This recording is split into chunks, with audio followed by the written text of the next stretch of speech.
राधे राधे, हरे कृष्णा। तो आज मैं आपको एक कहानी सुनाने जा रही हूँ। आई होप आपको अच्छी लगी है तो मेरी वीडियो को लाइक कमेंट सब्सक्राइब कर देना। कहानी है सत्य कथा लड्डू गोपाल जी एक कदम, real story of Laddu Gopal ji. आइए स्टार्ट करते हैं। कमल किशोर सोने और हीरे के जवाहरात बनाने और बेचने का काम करता था। जो कमल किशोर था वो एक जवाहरात बनाने के काम करता था, हीरे जवाहरात बनाता था। उसकी दुकान से बने हुए गहने दूर दूर तक मशहूर थे। लोग दूसरे शहर भी कमल किशोर की दुकान से गहने लाने और बनवाने आते थे। चाहे हाथों के कंगन हो, चाहे गले का हार हो, चाहे कानों के कुंडल हो, उसमें हीरे और सोने की बहुत सुंदर मीनाकारी होती थी। जब देखने वाले देखते ही रह जाते थे। इतना बड़ा कारोबार होने के बावजूद भी कमल किशोर बहुत ही शांत और सरल स्वभाव वाला व्यक्ति था। उस समय एक माया का इतना रंग नहीं चढ़ा हुआ था कि जितना उसका कोई मित्र उनकी दुकान पर आया, जो कि अपनी पत्नी सहित वृंदावन धाम से होकर वापस आ रहा था, तो उसने मित्र से सोचा कि चलो थोड़ा सा प्रसाद अपने मित्र कमल किशोर को भी देता चलूं।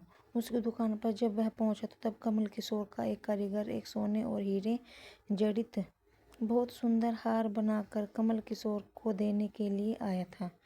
कमल किशोर उस हार को देख ही रहा था कि उसकी मित्र की दुकान उसके जो मित्र था उसकी दुकान पर पहुंचा। कमल किशोर का मित्र अपने साथ वृंदावन से एक बहुत ही सुंदर लड्डू गोपाल जी, जिसका स्वरूप अत्यंत मनमोहक था, साथ लेकर आया था। जो उसका दोस्त था वो वहाँ पर गया था और वहाँ से लड्डू गोपाल जी खरीद कर लाया था। जब उसके दुकान पर बैठा तो उसकी गोद में लड्डू गोपाल जी विराजमान थे। तब कमल किशोर लड्डू गोपाल जी के मनमोहक रूप सौंदर्य को देखकर अत्यंत आनंदित हुए। उसने अपने हाथों में पकड़ा हुआ हार उस लड्डू गोपाल जी के गले में पहना दिया और अपने मित्रों को कहने लगा कि देखो तो सही, इस हार की शोभा लड्डू गोपाल जी के गले में बढ़ने से कितनी बढ़ गई है। उसका मित्र और कमल किशोर आपस में बातें करने लगे। बातों बातों में ही उसका मित्र लड्डू गोपाल जी को हार सहित लेकर चला गया, लेकिन दोनों को ही पता नहीं चला कि हार लड्डू गोपाल जी के गले में ही पड़ा रहेंगे। बातों बातों में पता नहीं चला। कमल किशोर का मित्र अपनी पत्नी सहित एक टैक्सी में सवार होकर अपने घर को रवाना हो गया। जब वह टैक्सी से उतरे तो भूलवश लड्डू गोपाल जी उसी टैक्सी में रह गए। टैक्सी वाला एक गरीब आदमी था जिसका नाम बाबू था, जो कि दूसरे शहर से यहाँ अपने परिवार का पालन पोषण करने के लिए आया था। वह टैक्सी लेकर काफ़ी आगे निकल चुका था। आज उसके अपने घर पर वापस जाना था कि जो दूसरे शहर में था। जब टैक्सी लेकर बाबू अपने घर पहुंचा तो उसने अपने टैक्सी की पिछली सीट पर देखा तो उसका ध्यान लड्डू गोपाल जी पर पड़ा। लड्डू गोपाल जी को प्रतिशाही तरीके से पिछली सीट पर गले में हार धारण करके उसकी पोशाक पहनाकर हाथ में बांसुरी पकड़े हुए बस पर बैठे थे। बाबू ने यह देखकर एक कदम से घबरा गए कि लड्डू गोपाल जी किसके हैं। लेकिन अब वह दूसरे शहर से अपने शहर जा चुका था कि वह काफ़ी दूर था और वह सवारी का घर भी नहीं जानता था। जो सवारी वहाँ पर बैठी थी उसका घर भी नहीं जानता था। तब वह दुविधा में पड़ गया कि वह क्या करे। कि फिर उसे बड़ी श्रद्धा से हाथ से धोकर लड्डू गोपाल जी को उठाया और अपने घर के अंदर ले गया।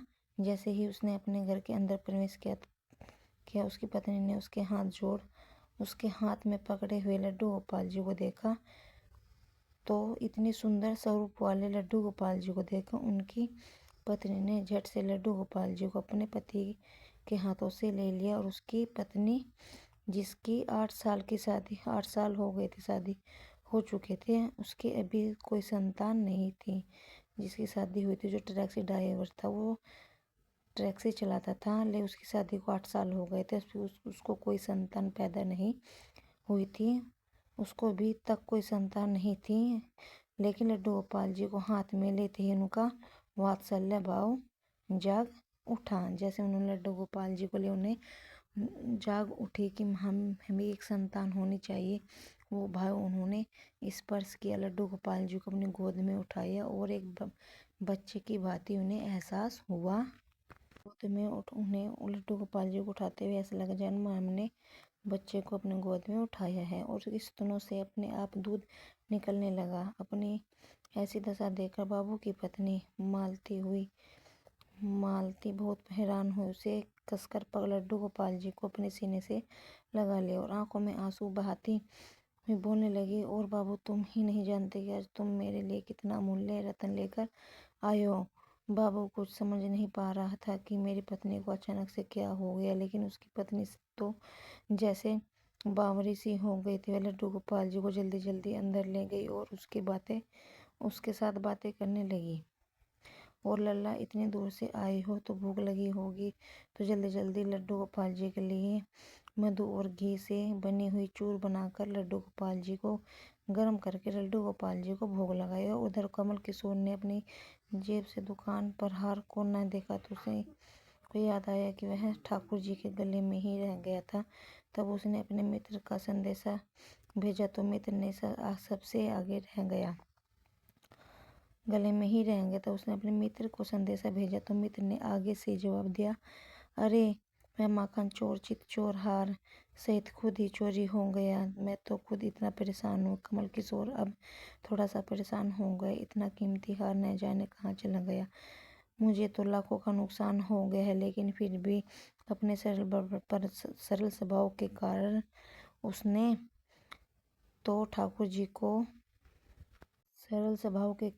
अपने मित्रों को कुछ नहीं कहा और उसने अपने मन ही मन में सोचा कि कोई बात नहीं, मेरा हार तो ठाकुर जी के ही अंग में लगा है और वह मेरी भावना सच्ची है तो ठाकुर जी उसको पहने रखें। और बाबू और उसकी पत्नी मालती दिन में रात जी को ठाकुर जी की सेवा करते। अब मालती और बाबू को लड्डू गोपाल जी अपने बेटे को जैसे ही मानने लगे थे।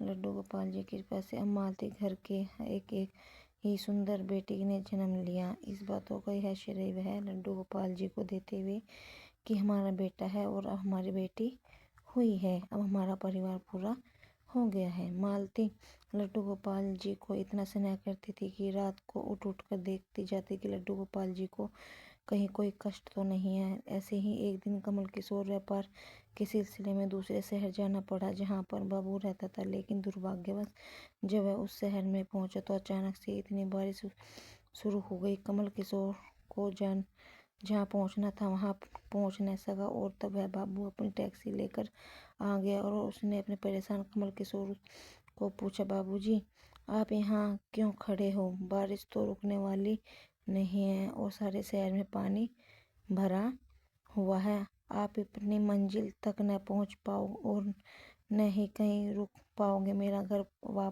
पास में ही है।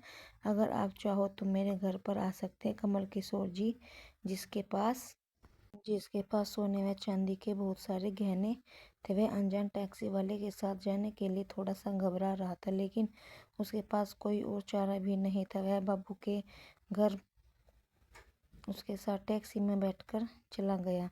घर पहुंचते ही बाबू ने मालती को आवाज़ दी कि वह हमारे घर मेहमान आए हैं, उनके लिए खाना बनाओ। कमल किशोर देखा कि बाबू का एक छोटा सा व्यवस्थित ढंग से सजा हुआ था। घर में अजीब तरह के इत्र की खुशबू आ रही थी कि जो कि उनके हृदय को आनंदित कर रही थी। जब मालती ने उसको भोजन परोसा तो कमल किशोर को उसके आवाज़ जैसा स्वाद आया और ध्यान बार बार उस दिशा की ओर तरफ जा रहा था जहाँ पर ठाकुर जी विराजमान थे। वहाँ से उसको एक अजीब तरह का प्रकाश नजर आ रहा था। तो हार पर कमल किशोर ने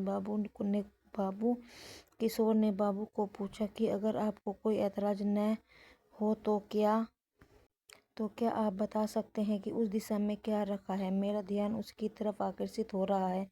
तो बाबू और मालती ने एक दूसरे की तरफ मुस्कुराते हुए कहा कि वहाँ तो हमारे घर के सबसे अहम सदस्य लड्डू गोपाल जी विराजमान है। तो कमल किशोर ने कहा, क्या मैं उनके दर्शन कर सकता हूँ? तो मालती उनको उस कोने में ले गई जहाँ लड्डू गोपाल जी विराजमान थे। कमल किशोर लड्डू गोपाल जी को उनके गले में हार को देखकर एकदम से हैरान हो गए। वही लड्डू गोपाल जी हैं और वही हार है जो मैंने अपने मित्र के लड्डू गोपाल जी को डाला था। कमल किशोर ने बड़ी विनम्रता से पूछा कि यह गोपाल जी तुम कहाँ से लाए हो? बाबूजी, बाबू जिसके मन में कोई छल कपट नहीं था उसको कमल किशोर की सारी बातें बता दी कि उसके सौभाग्य से लड्डू गोपाल जी मिले हैं और उसके हमारे घर में आने से हमारा दुर्भाग्य सौभाग्य में बदल गया है।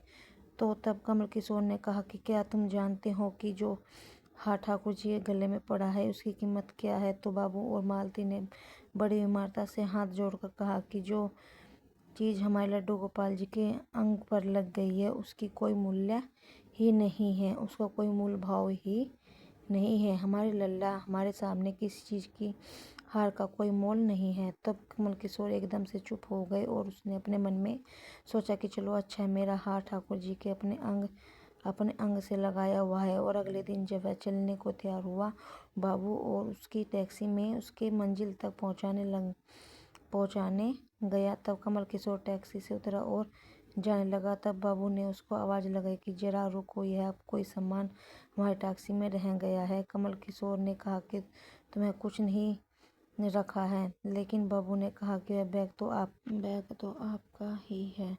जब बाबू ने बैग खोलकर देखा तो उसमें बहुत सारे पैसे रखे हुए थे। तब कमल किशोर एकदम से हक्का बक्का रह गया कि वह इतने पैसे हैं जितने की हर उस हार की कीमत है। उसकी आंखों में आंसू आ गए कि जब तक मैं निश्चल भाव से ठाकुर जी को वह हार धारण करवाया हुआ था तब उसने पहने रखा था। मैंने उसको पैसे का सुनाया तो उसने मेरा अभिमान तोड़ने के लिए मुझे पैसे दे दिए। वह ठाकुर जी से क्षमा मांगने लगा और लेकिन अब वह भी क्या कर सकता था। इसलिए हमारे अंदर से ऐसे भाव होने चाहिए कि उसमें अहंकार और विमर्शता न हो। विमर्शता होनी चाहिए, अहंकार नहीं होना चाहिए। और ठाकुर जी जैसा चाहते हैं वैसा ही होता है, हम तो निमित्त मात्र हैं। कौन ठाकुर जी को वृंदावन से लाया और किसके घर आकर वह विराजमान हुए, यह सब ठाकुर जी की लीला है। जिसके घर में रहना चाहते हैं, जिसके घर में लड्डू गोपाल जी सेवा करवाना चाहते हैं, वो लड्डू गोपाल जी उन लोगों को निमित्त मान लेते हैं और लड्डू गोपाल जी अपनी सेवा करवा लेते हैं। बस हमारे भाव शुद्ध होने चाहिए, और लड्डू गोपाल जी को जो आप चीज़ खिलाते हैं वही ग्रहण कर लेते हैं। राधे राधे, हरे कृष्णा।